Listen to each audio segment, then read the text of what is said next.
Hi trading fam, welcome to Vartagam Pacer channel. Now unga Gajapriya. Thank you so much for 6.87k subscribers for the trust and support.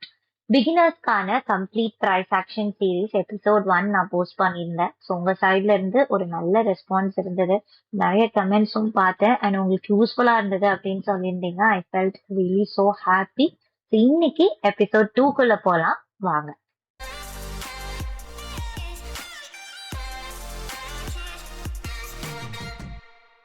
Today we are going to discuss about candlestick patterns. Japanese rise traders முதல்ல use பண்ண ஒரு method தான் இந்த candlestick patterns. 300 வருஷத்துக்கு அப்புறம் இப்ப வரைக்கும் அத மார்க்கெட்ல நம்ம யூஸ் பண்ணிட்டு இருக்கோம் அப்படின்னா அது எப்படிப்பட்ட ஒரு டைம்லெஸ் ஸ்ட்ராட்டஜின்றது உங்களுக்கே புரிஞ்சிருக்கும், அதோட ரிலையபிலிட்டியும் உங்களுக்கே புரிஞ்சிருக்கும். But before stepping on to the concept ஒரே விஷயம் நான் சொல்லணும்னு நினைக்கிறேன். கேண்டில்ஸ்டிக் பேட்டர்ன்ஸ் மாத்திரம் வச்சு ட்ரேட் பண்ண முடியாது, அத ஃபர்ஸ்ட் புரிஞ்சுக்கோங்க. அண்ட் நீங்க ஆல்ரெடி வெறும் கேண்டில்ஸ்டிக் பேட்டர்ன்ஸ் அண்ட் ஸ்ட்ரக்சர்ஸ் மாத்திரம் வச்சு எஃப்என்ஓல ட்ரேட் பண்றீங்க, இல்ல எஸ்பெஷலி ஸ்கேல்பிங் ஆர் இன்ட்ராடே பண்றீங்கன்னா அது டெஃபினெட்லி ரொம்ப ரிஸ்க்.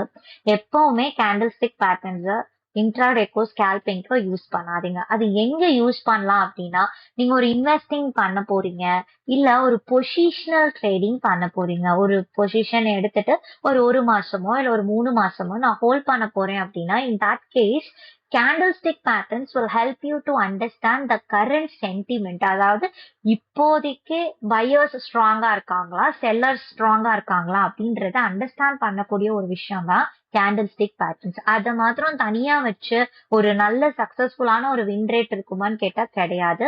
கேண்டில்ஸ்டிக்கோட அக்யூரசி தனியா யூஸ் பண்ணும்போது ரொம்ப கம்மி, less than 50%. பட் அதை நீங்க மற்ற விஷயத்தோடையும் சேர்த்து பார்க்கும் போது it will give you the complete structure. So candlestick பேட்டர்ன்ஸ்ன்றது ஒரு பேசிக் ஏபிசிடின்றதுனால வி ஆர் லேர்னிங் திஸ். இதை அண்டர்ஸ்டாண்ட் பண்ணிக்கோங்க, கண்டிப்பா மார்க்கெட் சென்டிமெண்ட் உங்களுக்கு புரிய வரும். பட் இதை மாத்திரம் வச்சு ட்ரேட் பண்ணணும் அப்படின்ற மைண்ட் செட் மட்டும் வேண்டாம். So let's get on to the topic. And first நம்ம கேண்டலோட anatomy என்னன்றத அண்டர்ஸ்டாண்ட் பண்ணிப்போம். இப்போ மார்க்கெட்ல 4 values are really important: open, high, low and close. OHLC அப்படின்னு சொல்லு. இப்ப இந்த 4 வேல்யூஸை வச்சுதான் கேண்டில்ஸே நமக்கு ஃபார்ம் ஆகுது. அப்ப எப்படி ஒரு கேண்டில் ஃபார்ம் ஆகுது, என்ன டைம் ஃப்ரேம் வேணா எடுத்துக்கோங்களேன். 1 hour, டெய்லி, வீக்லி, எந்த டைம் ஃப்ரேம் நீங்க சார்ட்ல எடுத்தாலும், இப்போ 1 hour சார்ட் நான் எடுக்கிறேன்னா ஒரு மணி நேரத்துக்கும் ஒரு கேண்டில் ஃபார்ம் ஆகுது. அப்போ அந்த 1 மணி நேரத்துல, அப்ப இப்போ 9 மணிக்கு ஆரம்பிக்குதுன்னு வச்சுக்கோங்களேன், இந்த 9 மணிக்கு ஓப்பனிங் வேல்யூ என்ன? ஃபார் எக்ஸாம்பிள், நீங்க கடையை திறக்கிறீங்க, கடையை திறக்கும் போது ஒரு பேனாவை 10 ரூபாய்க்கு விற்கிறீங்க. அதுவே ஒரு மதிய நேரத்துல டிமாண்ட் ரொம்ப அதிகமா இருக்கு, இல்ல ஒரு எக்ஸாம்ஸ் போயிட்டு இருக்கு, பசங்க நிறைய பேர் வாங்குறாங்க போது ஒரு 15 ரூபாய்க்கு அதே பேனாவை விற்கிறீங்க. அப்போ திறக்கும் போது 10 ரூபாய்க்கு விற்கிறீங்க, கடையை மூடும் போது யாருமே இல்ல, சரி வரவங்களுக்கு 8 ரூபாய்க்கு விற்கிறீங்க. அந்த மாதிரி ஒரு வேலைக்கு நம்ம விற்கிறோம்னு வச்சுக்கோங்க. அப்போ ஓப்பனிங் பிரைஸ் அப்படின்றதுதான் ஓப்பன். அதே அந்த ஒரு நாள் முழுக்க எந்த டைம்ல ஹையஸ்ட் விலைக்கு வித்தீங்களோ அது ஹை, எது லோவா வித்தீங்களோ அது லோ, கடையை சாத்தும் போது என்ன விலைக்கு வித்தீங்களோ அது நம்ம க்ளோசிங் வேல்யூ அப்படின்னு சொல்லுவோம். அதேதான் மார்க்கெட்லயுமே ஒரு மணி நேரம் கேண்டில், அதாவது டைம் ஃப்ரேம் 1 hour எடுத்துக்கிட்டோம்னா 1 மணி நேரத்துல ஓப்பனிங் வேல்யூ என்ன, க்ளோசிங் வேல்யூ என்ன, மார்க்கெட் அந்த 1 மணி நேரத்துல எவ்வளவு தூரம் மேல போயிருக்கு, எது லோவஸ்ட் வேல்யூ அப்படின்றத கால்குலேட் பண்றதா அந்த OHLC. அந்த 4 வேல்யூஸை வச்சுதான் ஒரு கேண்டிலே ஃபார்ம் ஆகுது.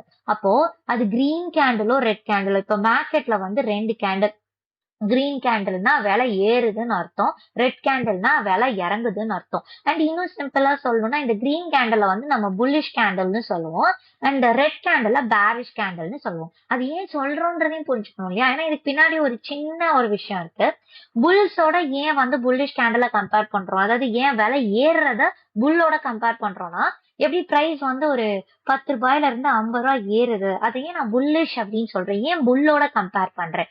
யூஸ்வலா புல் என்ன பண்ணுவோம், அதோட ஹார்ன்ஸ் வச்சு டுவர்ட்ஸ் அப்சைட் அட்டாக் பண்ணும், அதை ரெப்ரசென்ட் பண்ணி தான் புல்லிஷ் அப்படின்னு சொல்றோம். பேர்ஸ் எப்பவுமே தலையை கொஞ்சம் கீழே தள்ளும், அதனால விலை இறங்குச்சுன்னா அதை பேரோட கம்பேர் பண்றோம். அவ்வளவுதான் சிம்பிள், இந்த பேருக்கான அர்த்தம். அப்ப இது புல்லிஷ் கேண்டில்னா இது, பேரிஷ் கேண்டில்னா இதுன்னு தெரிஞ்சிருச்சு. இது 2 கேண்டில்லையுமே ரெண்டு விஷயம் காமன். அதாவது இந்த கேண்டில் அப்படின்னு எடுத்துக்கிட்டோம்னா ரெண்டு பார்ட் இருக்கு. ஒண்ணு வந்து பாடி அப்படின்னு சொல்லுவோம். இந்த ரெக்டாங்கிள் ஷேப்ல இருக்கிறத பாடி அப்படின்னு சொல்லுவோம்.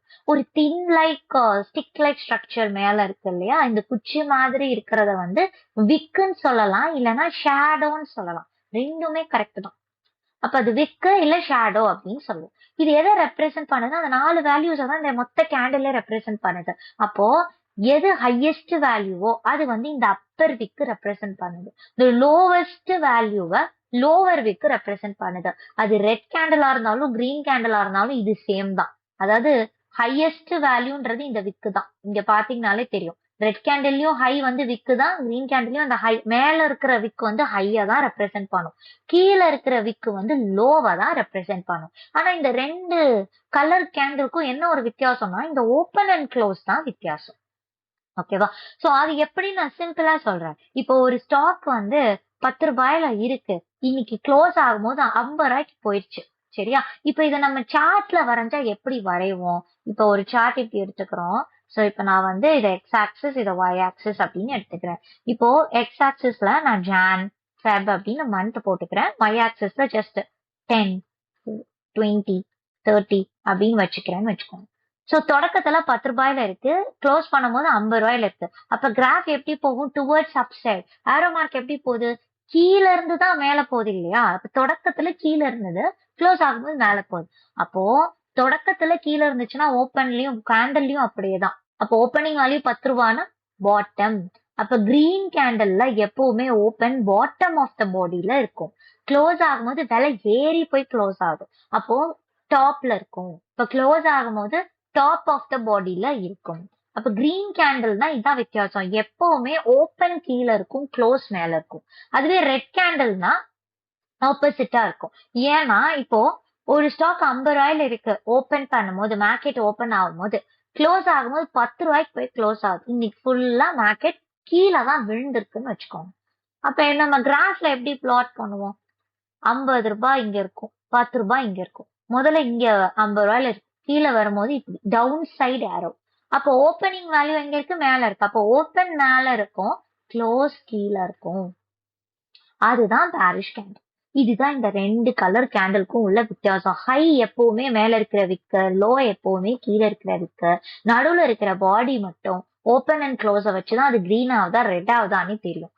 அப்போ எப்பவுமே கிரீன் கேண்டல்ல ஓப்பன் கீழே இருக்கும், க்ளோஸ் மேல இருக்கும். ரெட் கேண்டல்ல ஓப்பன் மேல இருக்கும், க்ளோஸ் கீழே இருக்கும். இது வந்து கடைசி வரைக்கும் ஈவன் 5 இயர்ஸா நான் ட்ரேட் பண்றேன்னு சொல்றவங்க கூட சம்டைம்ஸ் வந்து கேண்டில் க்ளோஸ வந்து லைவ் மார்க்கெட்ல அண்டர்ஸ்டாண்ட் பண்ண மிஸ் பண்ணிடுவாங்க. அதனால இது ஒரு ரொம்ப பேசிக்கான ஒரு விஷயம். பேசிக்கான விஷயமா இருந்தாலும் எவ்ரிடே பார்க்கும் போதுதான் நமக்கு அது பிராக்டிஸ் ஆகும். சோ அதனால இதை நான் உங்களுக்கு ரிமைண்ட் பண்றதுக்காக இதை சொன்னேன். இதுதான் basic anatomy of the candle stick pattern. சரி, இப்போ இந்த கேண்டில் ஸ்டிக் பேட்டர்ன்ஸ்ல நமக்கு அடிக்கடி ரிப்பீட் ஆகக்கூடிய ஒரு 5 பேட்டர்ன்ஸ் மாத்திரம் இப்ப நம்ம பார்க்கலாம். நிறைய பேட்டர்ன்ஸ் இருக்குது. கேண்டில் ஸ்டிக் பேட்டர்ன்ஸ் எடுத்துக்கிட்டீங்கன்னா thousands ஆஃப் பேட்டர்ன்ஸ் ஆர் தேர்.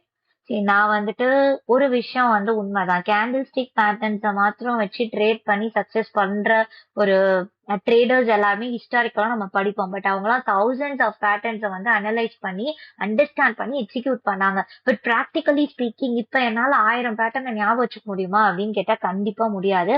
அது ரொம்ப கிளம்ஸி, ரொம்ப நாய்ஸ். அதனால இப்ப என்ன பண்ணிட்டோம்னா நமக்கு ரிப்பீட்டடா மார்க்கெட்ல அடிக்கடிக்கு ஃபார்ம் ஆகிற எவ்ரிடே நம்ம பார்க்கக்கூடிய ஒரு 5 பேட்டர்ன்ஸ் மட்டும் நம்ம டிஸ்கஸ் பண்ணலாம். நிறைய பேட்டர்ன்ஸ் டிஸ்கஸ் பண்ணாலும் ஒரு ஒரு கேண்டிலையும் நீங்க ஜட்ஜ் பண்ண ஆரம்பிச்சிடுவீங்க. அது டூ மச் ஆஃப் நாய்ஸ். அதனால எந்த அளவுக்கு மேஜரா ஃபார்ம் ஆகிற பேட்டர்ன்ஸை மட்டும் நீங்க தெரிஞ்சுக்கிறீங்களோ அந்த அளவுக்கு நல்லது. எவ்ரி கேண்டில் நம்ம ஜட்ஜ் பண்ண மாட்டோம். ஸோ இன்னைக்கான வீடியோல ஒரு 5 பேட்டர்ன்ஸ் பார்க்க போறோம். அதுல ஃபர்ஸ்ட் வந்து டோஜி. டோஜி அப்படின்னு எடுத்துக்கிட்டாலே ஈவன் ஐம் சீயிங் நிறைய அப்படியே அந்த டோஜி டாபிக்கை பத்தி மட்டுமே ஒரு 2 மணி நேரத்துக்கு பேசுறாங்க. அவ்வளோ types of doji, long leg doji, dragon flight doji, gravestone doji அப்படின்னு டிஃப்ரெண்ட் டைப்ஸ் ஆஃப் டோஜி சொல்றாங்க. மார்க்கெட்ல நிறைய ஃபேன்சி டேர்ம்ஸ் இருக்கு. ஆனா அவ்வளோ ஃபேன்சி டேர்ம்ஸ் எல்லாம் நம்ம அண்டர்ஸ்டாண்ட் பண்ணணும் அப்படின்னு எப்படின்னா காம்ப்ளிகேட் பண்ணி நம்ம ஒரு விஷயத்த எடுத்துக்கணும்னு அவசியம் இல்லை. இப்ப டோஜி பொறுத்த வரைக்கும் ரொம்ப சிம்பிளா நீங்க ஒரு விஷயம் புரிஞ்சுக்கலாம். அது எந்த மாதிரியான டோஜியா இருந்தாலும் சரி, கிரேப் ஸ்டோனா இருக்கட்டும், லாங் லேக்கா எந்த டோஜியா இருந்தாலும் ஒரே ஒரு விஷயம் என்னன்னா, இப்ப நான் உங்களுக்கு முழு கேண்டில் எப்படி இருக்கும்னு ப்ரீவியஸ் ஸ்லைட்ல காமிச்சேன். ஒரு நல்ல பெரிய சைஸ் ரெக்டாங்குலர் பாடி, 2 விக் இருக்கும் யூசுவலா கேண்டில்ல. இந்த டோஜில என்ன ஆகும்னா, மேல இருக்கிற விக்கும் கீழ இருக்கிற விக்கும் ரொம்ப தின்னா நல்லா பெருசா இருக்கும். நடுவுல இருக்கிற பாடி அந்த ரெக்டாங்கிள் ஷேப் இல்லாம இந்த மாதிரி அதுவும் ஸ்டிக் லைக் ஸ்ட்ரக்சர்லயே இருக்கும். ரொம்ப தின்னா நேரோவா இருக்கும். அப்ப ரொம்ப சிம்பிள்.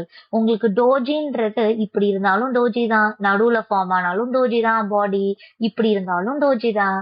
சோ இந்த மாதிரி தின் லைக் ஸ்ட்ரக்சர் பாடியும் விக்கும் வித்தியாசமே தெரியாம ரெண்டுமே ஒல்லியாவே இருக்கு அப்படின்னா அது டோஜி. அது ஸ்ட்ரக்சர் பேஸ் பண்ணி இது அப்படியே அப்படிலாம் நீங்க ஜட்ஜ் பண்ண வேணாம். சிம்பிளா டோஜி அப்படின்னு புரிஞ்சுக்கோங்க. டோஜி வந்தாலே இட் மீன்ஸ் தட் இன்டெசிஷன்.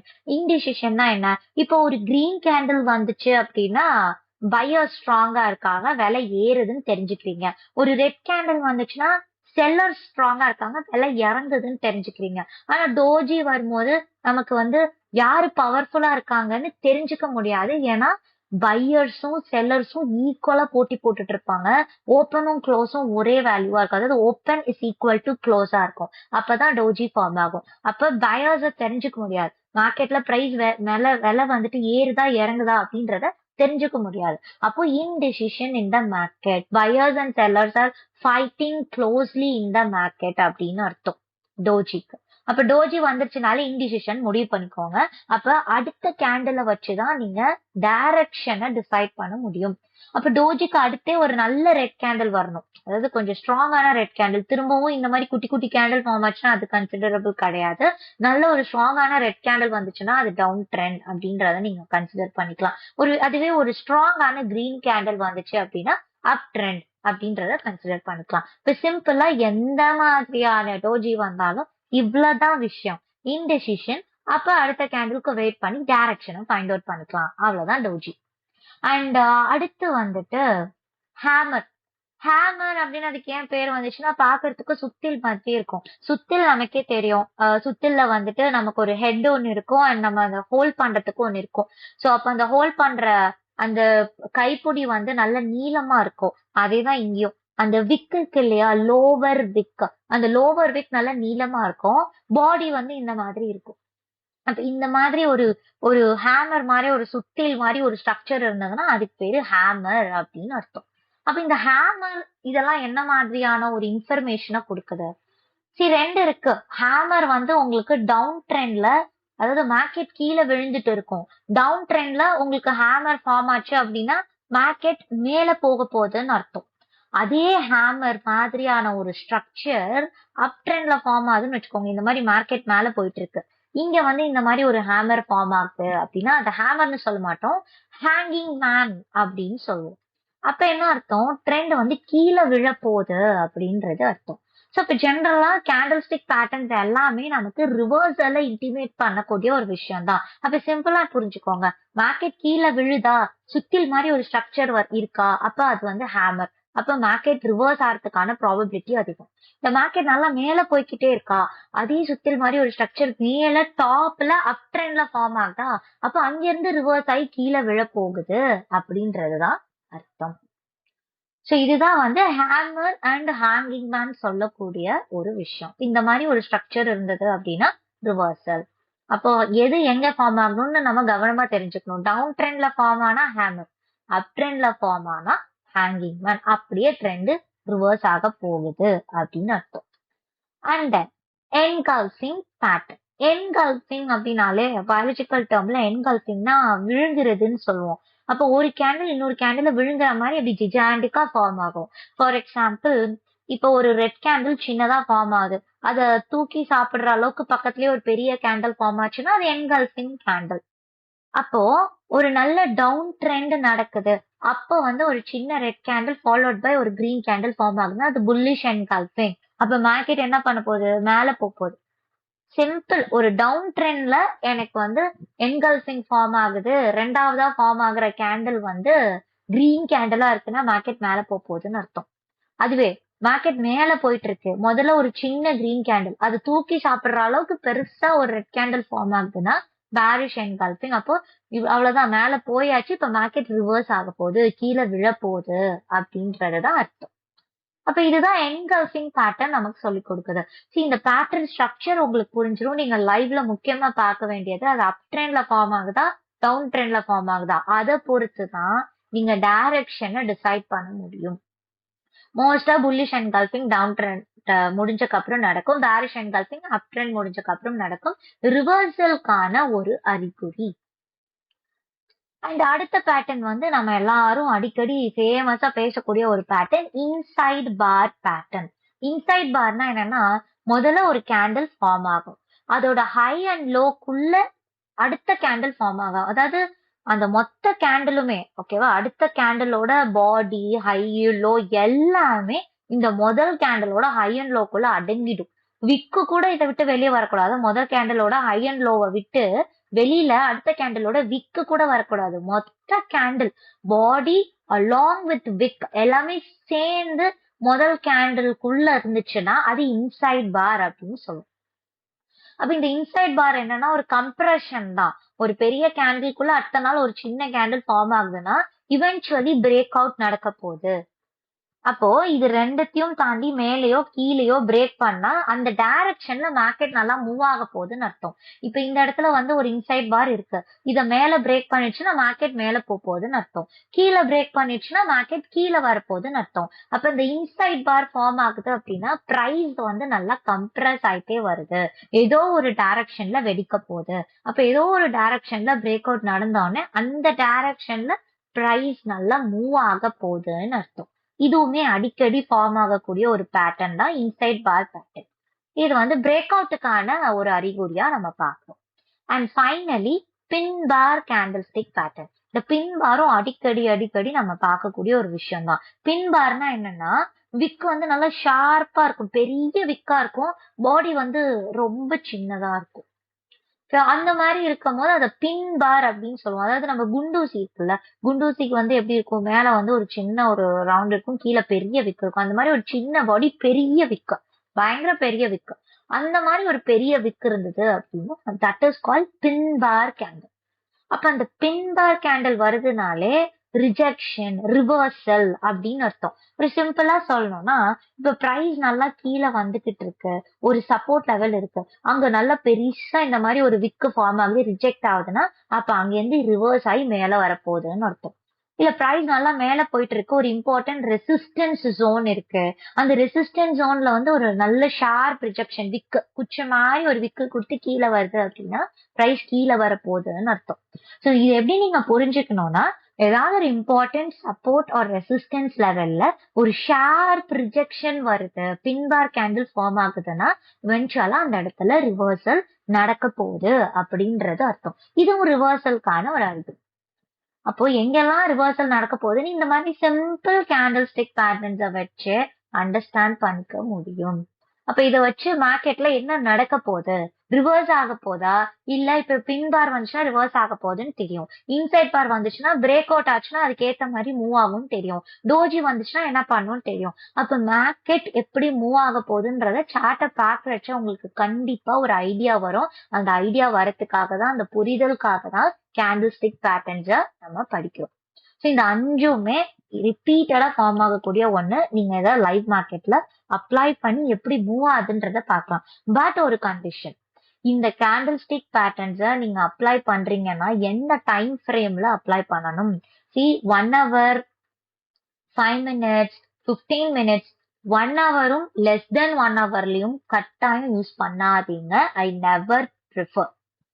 அங்க ஏன்னா எவ்ரி 1 hour ஒரு கேண்டில் ஃபார்ம் ஆகுது, இல்ல எவ்ரி 5 minutes, எவ்ரி 1 minute ஒரு கேண்டில் ஃபார்ம் ஆகுதுன்னா too much of candles, too much of noise, உங்களால அனலைஸ் பண்ண முடியாது, கன்விக்ஷன் இருக்காது, குழம்பிடுவீங்க, கன்ஃபியூஸ் ஆயிடுவீங்க, அதை பேஸ் பண்ணி டெசிஷன்ஸ் டெஃபினட்டா எடுக்க முடியாது. அதனால இந்த கேண்டில் ஸ்டிக் பேட்டர்ன்ஸை யூஸ் பண்றீங்கன்னா please use it in daily time frame, weekly time frame, monthly time frame. Use பண்றச்ச ஒரு கிளியரா கிளாரிட்டி இருக்கும். ஓகே இப்படிதான் போகும் மார்க்கெட் அப்படின்ற ஒரு கிளியர் கிளாரிட்டி இருக்கும். So use it in the higher time frame. ஓகேயா. அடுத்து எடுத்த உடனே கேண்டில் ஸ்டிக் பேட்டர்ன்ஸை மாத்திரம் வச்சு ஒரு முடிவுக்கு வருது, அதை நான் ப்ரிஃபரே பண்ண மாட்டேன்.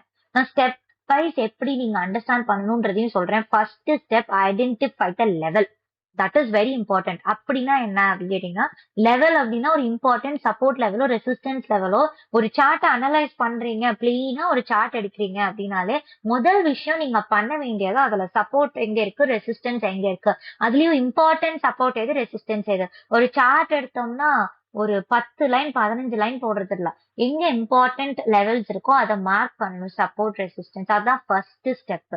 அந்த சப்போர்ட்லயோ இல்ல அந்த ரெசிஸ்டன்ஸ்லயோ இப்ப நம்ம பார்த்த ஏதோ ஒரு 5 லெவல் ஃபார்ம் ஆகுது, 5 கேண்டில்ஸ் ஏதோ ஒரு பேட்டர்ன் ஃபார்ம் ஆகுதுன்னா தட் இஸ் த கன்ஃபர்மேஷன்.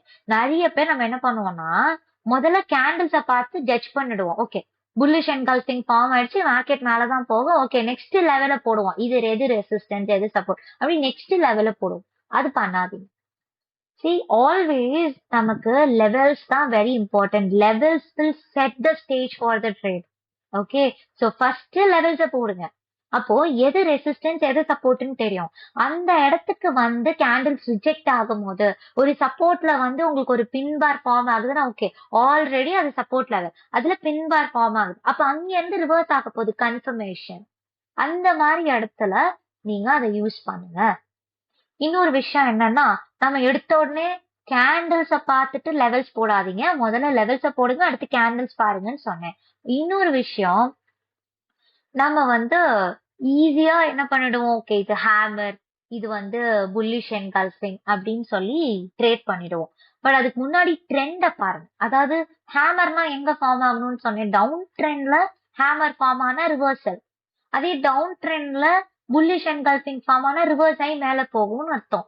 இது டவுன் ட்ரெண்ட்லயும் ஃபார்ம் ஆகல, அப் ட்ரெண்ட்லயும் ஃபார்ம் ஆகல, சைடு வேஸ்ல இருக்கும் போது எனக்கு ஃபார்ம் ஆகுது அப்படின்னா அந்த இடத்துல இட் மீன்ஸ் நத்திங். அப்ப கேண்டில் ஸ்டிக் அந்த இடத்துல வந்து உங்களுக்கு எந்த ஒரு இன்ஃபரன்ஸையுமே கொடுக்காது. அப்ப முதல்ல என்ன பண்ணணும், ட்ரெண்டையும் ஒரு கண்ணு வச்சுக்கணும். ஓகே, டவுன் ட்ரெண்ட்ல ஃபார்ம் ஆகுதா, இல்ல அப் ட்ரெண்ட்ல ஃபார்ம் ஆகுதா, இல்ல சைடு வேஸ் மார்க்கெட்ல இருக்கும்போது ஃபார்ம் ஆகுதா. மார்க்கெட் நல்லா இப்படி போயிட்டு இருப்பான், அந்த இடத்துல வந்து நமக்கு ஒரு ஹேமர் ஃபார்ம் ஆனாலோ இல்ல ஒரு பின்பார் ஃபார்ம் ஆனாலோ கண்டிப்பா ஒர்க் ஆகாது.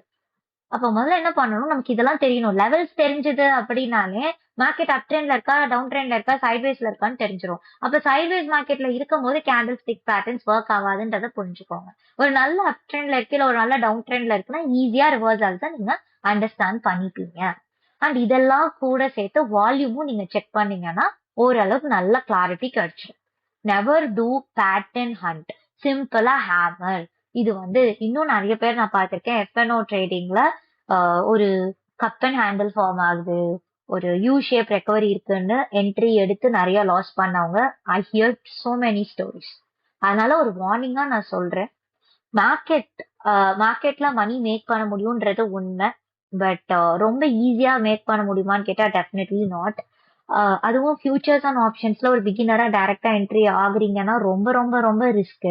நான் ப்ரிஃபர் பண்றது, நீங்க முதல்ல பிகினரா இருக்கீங்கன்னா பேசிக்ஸ் எல்லாம் படிங்க, மார்க்கெட் பாருங்க, கேஷ் மார்க்கெட்ல ட்ரேட் பண்ணுங்க, ஓரளவுக்கு கன்சிஸ்டன்சி கொண்டு வாங்க. அதுக்கப்புறம் if you want to upgrade you can go for F N. So இதெல்லாம் step by step process. So அதனால வெறும் பேட்டர்ன்ஸை மட்டும் வச்சு யூஸ் பண்ணாதீங்க. நான் சொன்ன மாதிரி லெவல்ஸ் ஃபர்ஸ்ட், என்ன ட்ரெண்ட்ல நம்ம எடுக்கிறோன்றது முக்கியம். அதுக்கப்புறம் கேண்டில்ஸை பார்த்து கன்ஃபார்ம் பண்ணுங்க. This is the structure to understand candle stick pattern. சரி, எனக்கு இப்போ லெவல்ஸே தெரியாது, எனக்கு சப்போர்ட் ரெசிஸ்டன்ஸே தெரியாது, அது எப்படி வரையணும்னே தெரியாதுன்னா பிரச்சனையே இல்லை, அடுத்த வீடியோல நான் சொல்லி கொடுக்குறேன், நோ ப்ராப்ளம். ஸோ இப்போதைக்கு இந்த கேண்டில் ஸ்டிக் பேட்டர்ன்ஸ் ஒரு 5 பேட்டர்ன் நம்ம பார்த்திருக்கோமா, அந்த 5 பேட்டர்னையுமே நீங்க பிகினரா இருக்கீங்கன்னா சார்ட் எடுங்க, டெய்லி டைம் ஃப்ரேம் எடுங்க, உடனே போயிட்டு அதுல இந்த மாதிரி பேட்டர்ன்ஸ் ஃபார்ம் ஆயிருக்கா பாருங்க, கரண்டா பாருங்க. அது எப்படி பார்க்கணும்னு நான் குயிக்கா வந்துட்டு ஒரு சின்ன எக்ஸாம்பிள் மாதிரி நான் உங்களுக்கு காமிக்கிறேன். ஃபார் எக்ஸாம்பிள், இப்ப நிப்டி எடுக்கிறீங்கன்னு வச்சுக்கோங்களேன், கரண்டா பார்க்கணும், கரண்ட் கேண்டில் எப்படி இருக்கு அப்படின்றது பார்க்கணும். கரண்டா வந்து எனக்கு இந்த மாதிரி டோஜி ஃபார்மா இருக்கு இல்ல ஏதாவது ஃபார்ம் ஆகுதுன்னா அடுத்த கேண்டில் எப்படி ஃபார்ம் ஆகுதுன்னு பார்த்துட்டு பேஸ்ட் ஆன் தட் நீங்க வந்து மார்க்கெட் மேல போகுமா கீழே வருமா என்ன ட்ரெண்ட்ல இருக்கும்ன்றத அண்டர்ஸ்டாண்ட் பண்ணுங்க. அது ஒரு வாரம் நோட் பண்ணி பாருங்க, அப்போ உங்க டைரக்ஷன்ல போகுதா அப்படின்றது தெரியும். ஒரு சின்ன எக்ஸாம்பிள் நான் சொல்றேன். இப்போ ஃபர்ஸ்ட் இந்த மாதிரி நான் ஒரு சார்ட் எடுக்கிறேன்னு வச்சுக்கோங்களேன். முதல்ல நான் லெவல்ஸ் போட சொன்னேன். லெவல்ஸ்னா நான் எதை சொல்றேன் அப்படின்னா, இப்போ இந்த இடத்துல இது வந்து ஒரு இம்பார்ட்டன்ட் சப்போர்ட் லெவல். ஜென்ரலி. அப்ப இது வந்து ப்ரீவியஸாவே சப்போர்ட் எடுத்திருக்கு. அப்ப இந்த சப்போர்ட் கிட்ட எனக்கு இந்த மாதிரி ஒரு பின் பார் கேண்டில் ஃபார்ம் ஆகுது அப்படின்னா this is the confirmation. First levels வரைஞ்சிட்டேன், அது சப்போர்ட் லெவல். அந்த சப்போர்ட்ல ஒரு பின் பார் ஃபார்ம் ஆகுது, ரிஜெக்ட் ஆகி மேல போகுது. அப்போ this is the confirmation market மேல போக போகுதுன்றதுக்கு.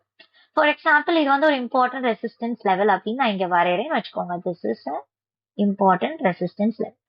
கரெக்டா இந்த ரெசிஸ்டன்ஸ் லெவல் கிட்ட எனக்கு பேரிஷ் என்கல்ஃபிங் ஃபார்ம் ஆகுது. இது வந்து ஒரு ரெசிஸ்டன்ஸ். இந்த இடத்துக்கிட்ட எனக்கு பேரிஷ் என்கல்ஃபிங் ஃபார்ம் ஆகுது.